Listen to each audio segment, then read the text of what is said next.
I'll prepare you ahead of time.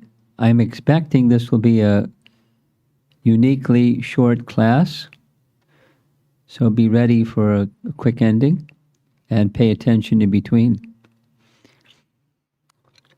Last weekend in Naperville, we participated in a nice seminar with multiple speakers examining the quality of humility, transcendental humility. And then this weekend, resting upon humility is this nice quality of gratitude. So a natural connection between the two is quality japa. And they're important, in fact, essential for experiencing quality japa. Let's start with the quality of humility. Here's a nice quote. Prabhupada expressing that the beginning of all knowledge comes from humility. Many of you know this quality of humility is the first in the list of items of knowledge given in Bhagavad Gita chapter 13, text 8 through 12. Amanitvam, humility. And adambitvam, pridelessness. They sound quite the same, they're not identical. But from humility, exactly, items of knowledge, that's one of the questions Arjuna asked Krishna. What is knowledge? Top of the list, humility. Beginning of all knowledge comes from humility. And humility leads one to calling for mercy. If one is consumed or very much involved with false ego, there we go. There's the image again. So the poor Brahmin was very grateful. Humility and gratitude. It's not go from one Brahmin to another Brahmin and ask for charity, and sure enough he gets something that turns anything you touch it, any metal you touch it, into gold. Because he was a Brahmin, he was also naturally intuitive or intelligent, and he understood, since Sanatana Goswami was keeping this touchstone in a rubbish heap, he must have something more valuable. He went back to him and asked him, do you have something more valuable than this touchstone? And Sanatana Goswami said, sure, far more valuable than the touchstone. May I ask you for that? And the Brahmana was requested to throw the touchstone in the river. And once you throw the touchstone in the river, you're not going to get it back. It's gone. So he did. And Sanatana Goswami gave him the holy name. I'm sure most of you know this nice story. But humility and gratitude are a very natural combination. The gift that was given by Sanatana Goswami to the Brahmana was the holy name.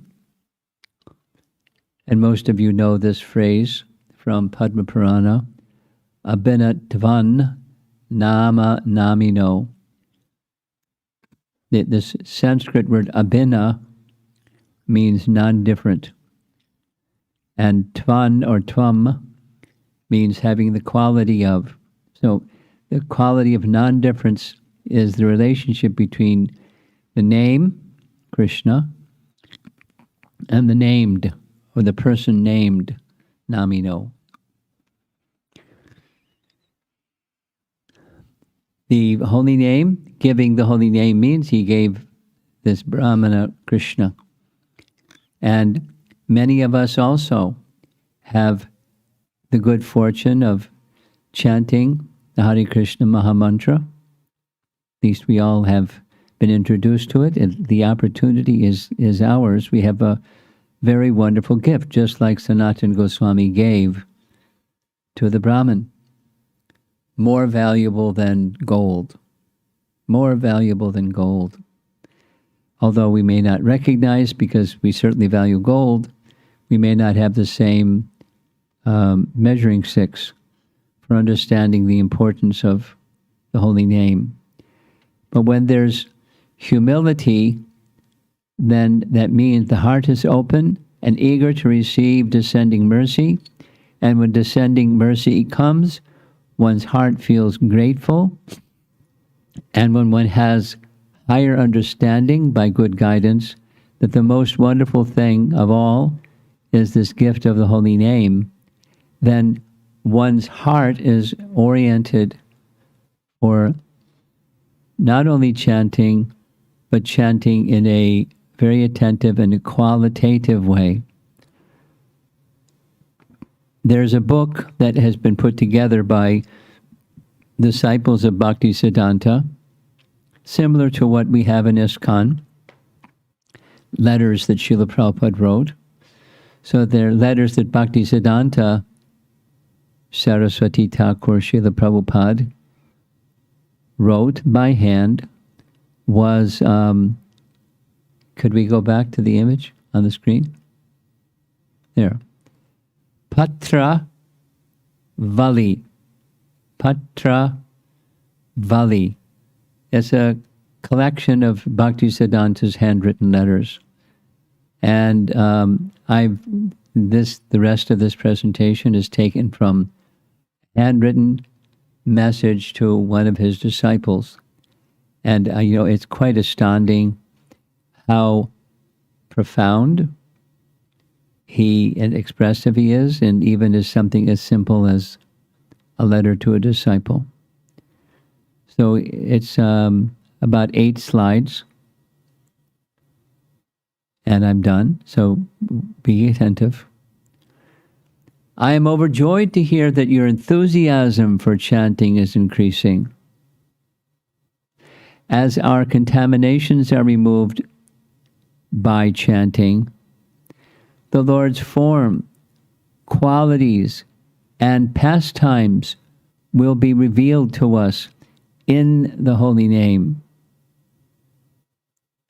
Now notice the preposition is not through the holy name or something, but it's in the holy name. The form of Krishna is not something you experience separate from the name, but the form, qualities, and pastimes are within the holy name. I'll say it again.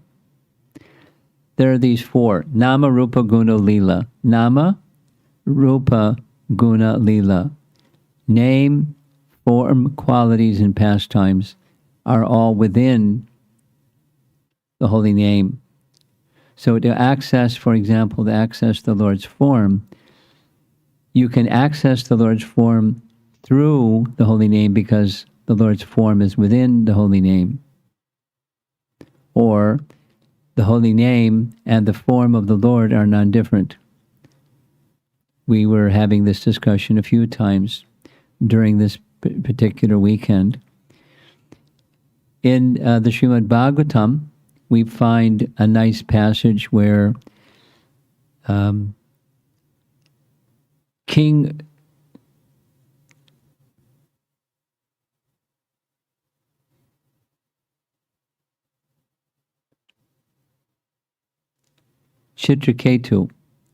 King Chitraketu receives a mantra from Narada Muni, and he chants his mantra with such absorption that the personality of Godhead, Lord Sankarshan, appears before him. He offers prayers, and Sankarshan explains that I have 2 forms. One is the form of my person, and the other is the form of my name. Para-Brahman and Shabda-Brahman. And there, Lord Sankarshan says These are my two forms that are equal and identical. So we have the process. It does take enthusiasm, but as our contaminations are removed by chanting, we're going to hear some more about that removal of contaminations by chanting. There's a revelation. The potential is there for revelation. Bhaktisiddhanta wrote in this letter, this second little message, there is no point in making a separate effort to artificially remember the Lord's form, qualities, and pastimes. The Lord and His name are one and the same. As already mentioned, Lord Sankarshan taught. The Lord and His name are one and the same. This will be understood clearly when the coverings in your heart are removed. So we have some work to do to remove the coverings in our heart, but it's not we can remove the coverings in our heart, but the name can remove the coverings in the heart. That's one of the features of the name, Cheta Darpana Marjanam. The mirror of the heart, or the mirror of the mind, becomes cleansed. By chanting without offenses, you will personally realize that all perfections come from the holy name. And one of my favorite parts of this is this message here. Through chanting, the distinction that exists between the self and the gross and subtle bodies is gradually effaced, and one realizes one's own spiritual form. Once aware of the spiritual body, as one continues to chant, one sees the transcendental nature of the Lord's form. Now, Bhakti, as anyone that's read anything that's written by Bhaktisiddhanta, he is really particular about language. He's really particular about language. Now, I assume, I'm not sure, but I assume that this was written in Bengali and it's been translated. Because that's a nice, his vocabulary surpasses our vocabulary, even though it's his second language. There's this nice word, effaced. I'll read the sentence again. Through chanting, the distinction that exists between the self and the gross and subtle bodies is gradually effaced, and one realizes one's own spiritual form. Now, what does that word effaced mean? What's implied by that word effaced?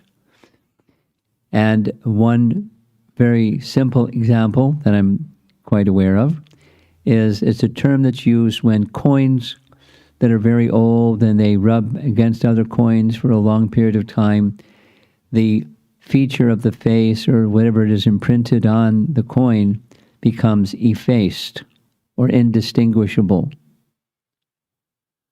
You can't tell whose face it was or the year of the coin or whatever are the details on the surface of the coin. It becomes effaced by rubbing. So similarly, the holy name has this quality of effacing our consciousness. The contamination feature becomes effaced, revealing the spiritual form.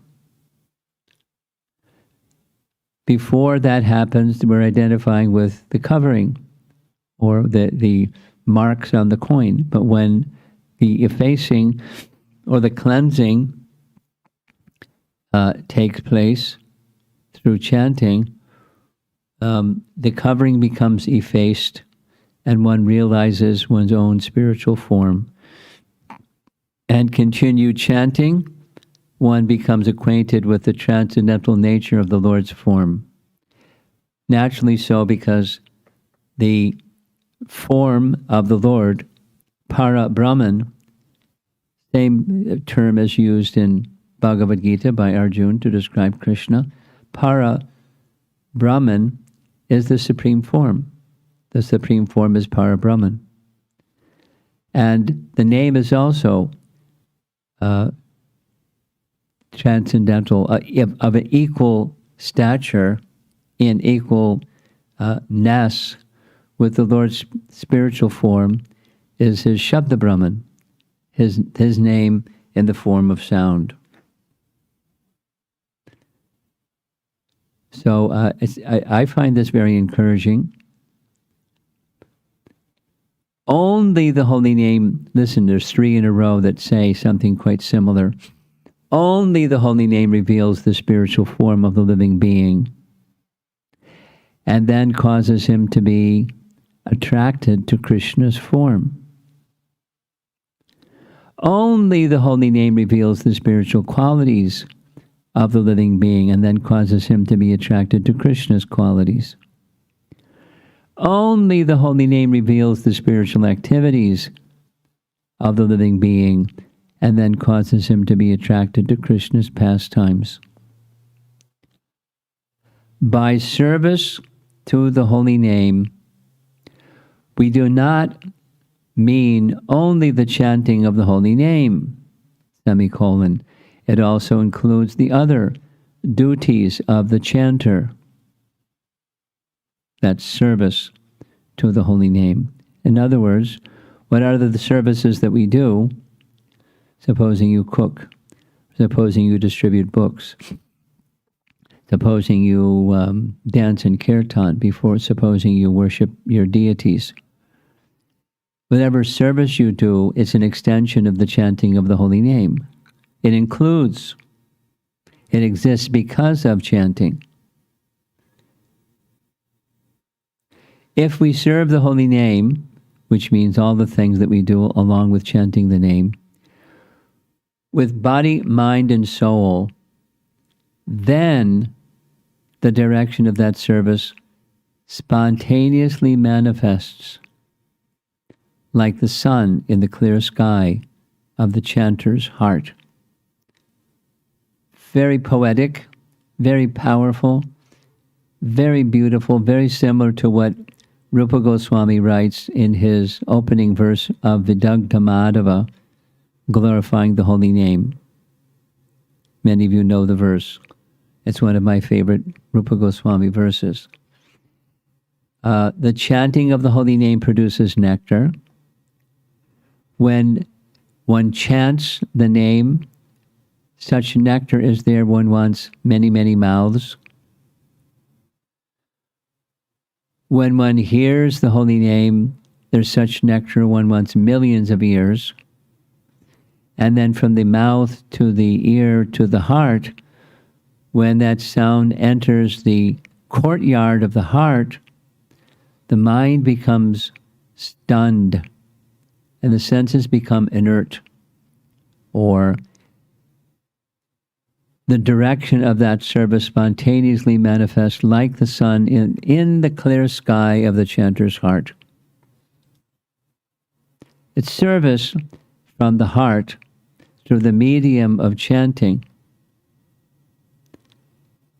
This is his realization. Please remember, Bhaktisiddhanta was like a Superman when it comes to chanting.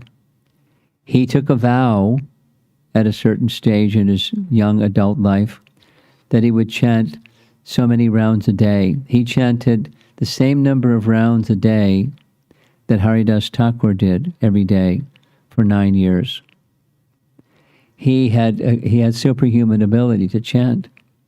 And so he certainly knows what the effectiveness of chanting is by his direct experience, and he's expressing it in this really short letter to a disciple who just shared their feeling more enthusiasm for chanting, Japa.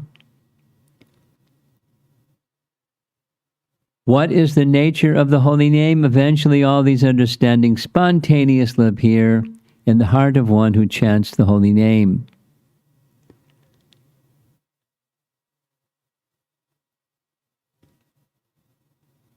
The nature of the holy name is still to be revealed. Nama Rupa Guna Lila, and the nature of the name is eventually realized, and it spontaneously appears in the heart. So we have some ideas, but our ideas aren't yet fully realized. But if you want that realization, go on chanting, and chanting without offense, please. The true nature of Harinam is revealed by listening to, reading, and studying scriptures. It is unnecessary to write anything further on this subject. All these things will be revealed to you through chanting.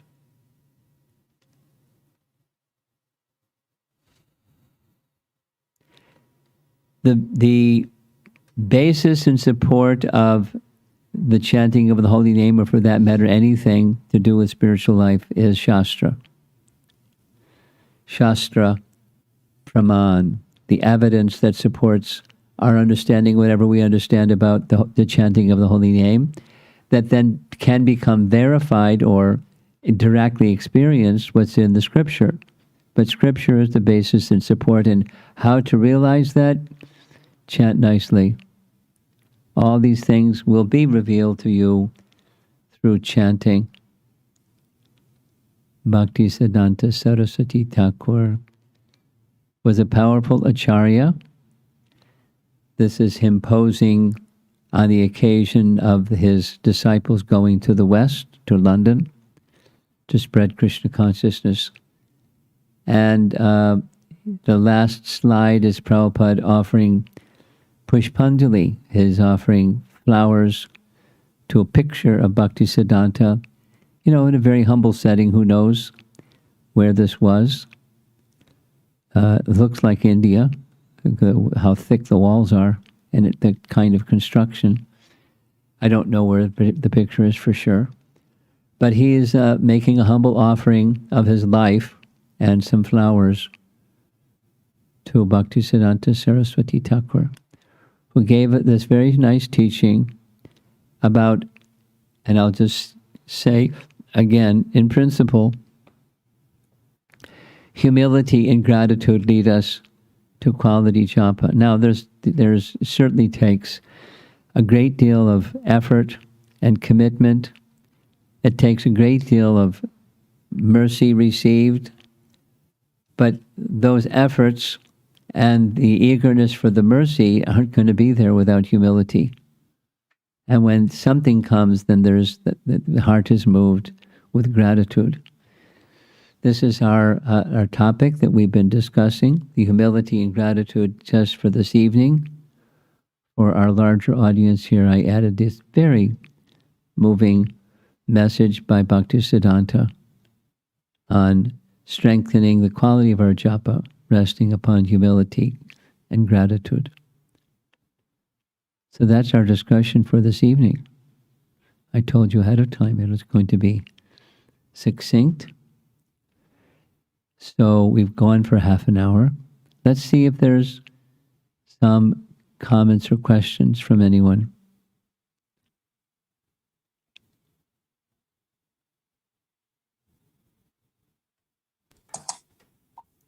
Hare Krishna Maharaj. I have the first question. You do? Okay. So in this class, you've presented that chanting as the way to realize one's spiritual form, and just given a strong tendency to do many different things to try to force a sort of transformation or understanding, how do we gradually move to the understanding that the chanting of the holy name really is everything, such that it comes from a position of maturity rather than something to belittle or excuse our less desirable qualities, like, oh, I'll just keep chanting, it'll be taken care of? Well, another teaching of Bhaktisiddhanta's that I very much like and directly answers your question, responds to your question. And Bhaktisiddhanta's message was, with our present covered faculties, it is not even possible that we'll be able to understand that the name and the person named are identical. So, there's how it won't work. And then how it will work, he explains, has to do with the conquering of the mind. Because the mind is the filter through which we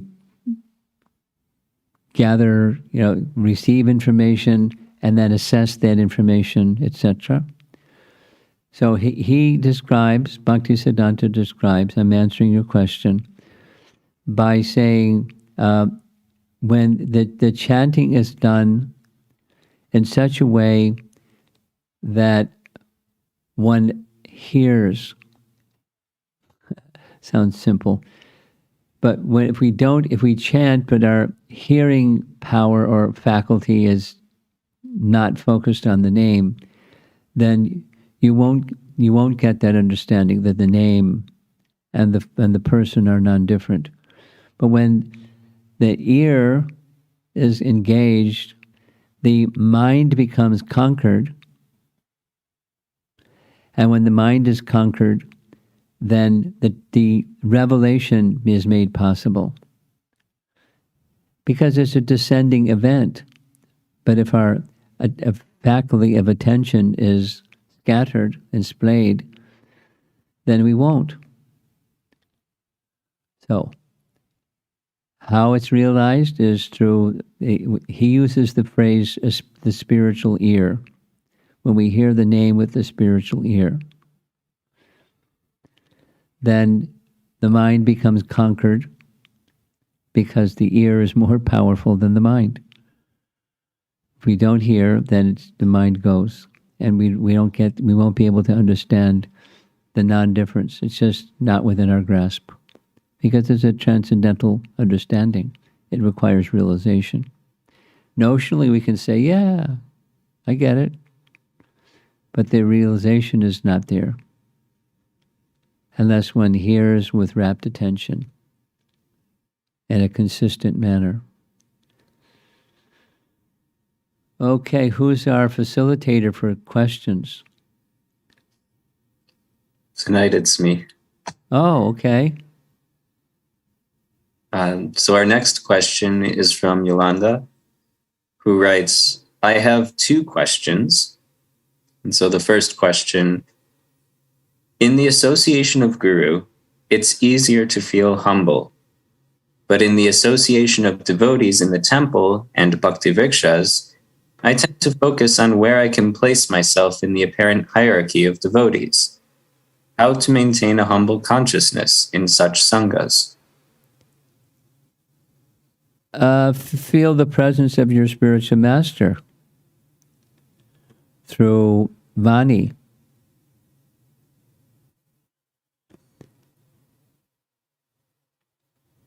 I mean, I'll just turn your question around and say, I'm serving as spiritual master for a number of persons, including yourself. So how am I supposed to remain humble? Because you're all saying nice things and et cetera, et cetera.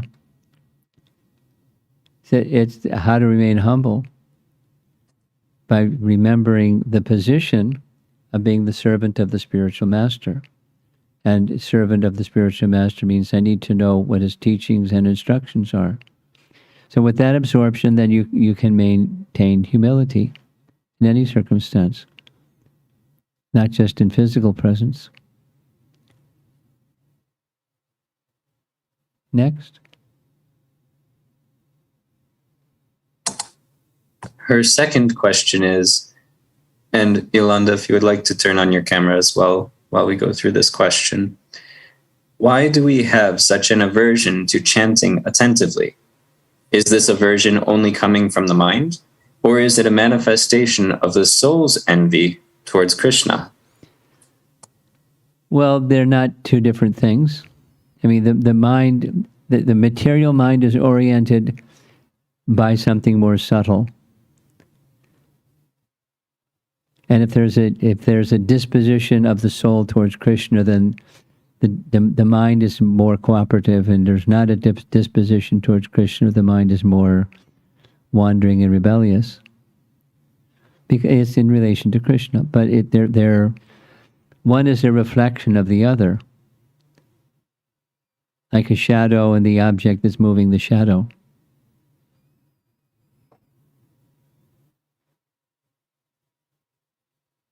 Next.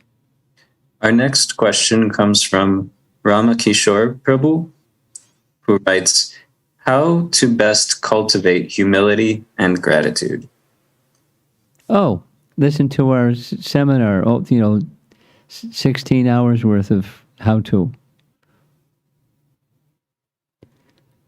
And I'm serious. I mean, because to give a concise answer wouldn't do justice to the question. In real simple terms, sadhu sangha, you associate with those that have nice qualities, and then it cleanses you and the mind, and inspires you and the mind to follow that same path of humility and gratitude.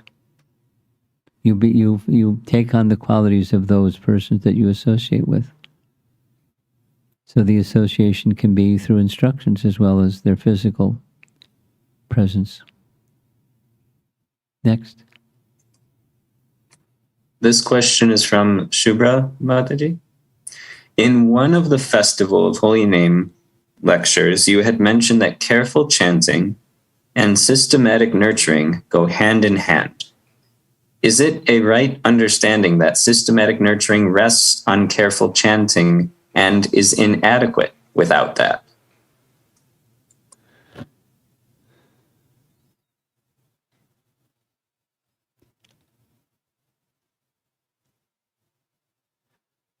Well, one can begin. Supposing somebody hasn't been fortunate enough to meet devotees, or the devotee has not yet introduced them to the chanting process. Is it possible that one can achieve what you're asking in small ways, just through association? Bhakti can be awakened, and as bhakti becomes awakened, one can achieve these things. But the full effect is made possible when the chanting begins.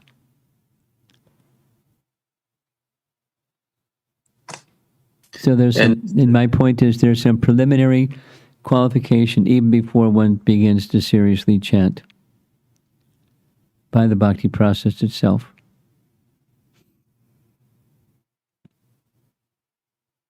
Next. Just a quick note for our viewers on YouTube. In the chat, there is a link provided for the seminar on humility, so you will be able to access some of the classes that were just referenced in a previous response. Thank you. It's also in the Zoom chat. So, the next question is from Amara Devidasi, who writes, isn't it the other way around too, that quality chanting leads to humility and gratitude? Oh, she said her question is answered. Okay, sorry, this is live typing right now. Okay, move on. All right. That is the last question in the queue. Okay. And she's typing again, huh? Or she's done? No, Maharaj, it looks like it's done. Okay. Okay. Vangsidhari says she's got something. Yasodhanandana's got something. Okay, Yasodhanandana, it's yours. Take it away. Okay, this is from Akila Dardas, who writes, nice teachings on the holy name. When I go to the field of action, actually picking up the bead bag for chanting, I am everywhere other than chanting. It is very rare that I'm focused on the holy name. the holy name is the medicine, but I'm not sure I'm allowing it to go deeper and act.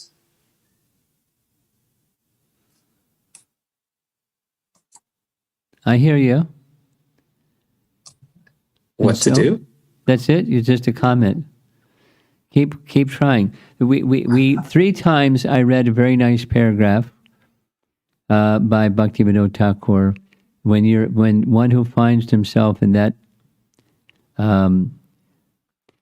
conundrum, that situation, carry on anyways, because the effectiveness won't be the same as if there's absorption and attentiveness, but there is certainly benefit.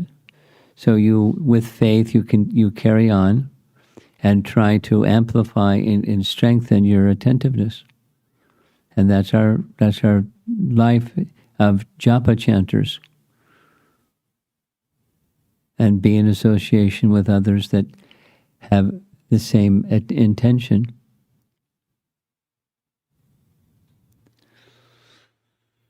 Okay. Looks like we're done. Thank you very much. Srila Prabhupada ki jai. Thank you very much, Maharaj. And as a quick note to everyone listening in the Naperville and Chicago congregations, the temples do remain closed for the time being due to the current COVID situation, though we will continue to have these weekly Sunday feast programs available online every week. I want to thank everyone for your kind participation. See you all soon. Hare Krishna.